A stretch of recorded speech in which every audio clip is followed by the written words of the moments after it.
Hello guys, welcome back. അങ്ങനെ രാവിലെ തന്നെ ഞാൻ എൻ്റെ ഒരു ഫ്രണ്ടിൻ്റെ വീട് വരെ വന്നു. അപ്പോഴാണെങ്കിൽ ഈ കുരുപ്പ് വടിയായിട്ടിരിക്കുകയാണ് എന്നെ അടിക്കാൻ വേണ്ടിയിട്ട്. നമ്മളൊരു അന്നദാന ചടങ്ങുമായിട്ട് ബന്ധപ്പെട്ടാണ് വന്നിട്ടുള്ളത്. അപ്പോഴാണെങ്കിൽ ഓരോ വീട്ടിലും കയറിയിട്ട് ഫുഡൊക്കെ വാങ്ങിക്കായിരുന്നു. തലേന്ന് തന്നെ പറഞ്ഞു വെച്ചിട്ടുണ്ടായിരുന്നു ഇങ്ങനെ ഫുഡൊക്കെ ഉണ്ടാക്കി വെക്കണം.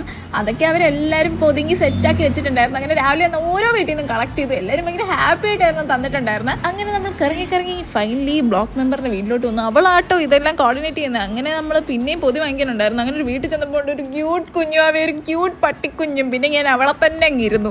അത് കഴിഞ്ഞിട്ട് നമ്മൾ ലാസ്റ്റിൽ അവിടെ നിന്ന് ഇറങ്ങി താലൂക്ക് ഹോസ്പിറ്റലിലോട്ട് പോയി. അവിടെ ആട്ടോ ഈ അന്നദാന ചടങ്ങൊക്കെ നടക്കുന്നത്. എൻ്റെ ഒരു ഫ്രണ്ടിൻ്റെ ആഗ്രഹപ്രകാരമാണ് ഇതൊക്കെ നടത്തുന്നത്. അവളുടെ വർഷങ്ങളായിട്ടുള്ള ആഗ്രഹമാണ്, അതിൻ്റെ സബലീകരണമാണ് ഈ കാണുന്നത്. അങ്ങനെ നമ്മൾ അവിടെ വെച്ചിരുന്ന പൊതി, ഞാൻ ആദ്യം ആ പൊതി കണ്ടപ്പോൾ വിചാരിച്ചു ഇതെല്ലാം തീരുമോ, ആൾക്കാർ ഇതൊക്കെ എടുക്കുമോ നോക്കിയപ്പോൾ ഫുൾ തീർന്നു. അത് കഴിഞ്ഞിട്ട് നമ്മളെല്ലാം ഫുഡ് കഴിക്കാൻ പോയി. പിന്നെ അവളുടെ വീട്ടിൽ വന്നപ്പോഴത്തേക്ക് പായസമൊക്കെ ഉണ്ടായിരുന്നു. പിന്നെ ഇതിൻ്റെ എല്ലാം മെയിൻ കഥ പറച്ചിൽ അത് കഴിഞ്ഞപ്പോഴത്തേക്ക് നമ്മൾ ഇറങ്ങി. So bye guys.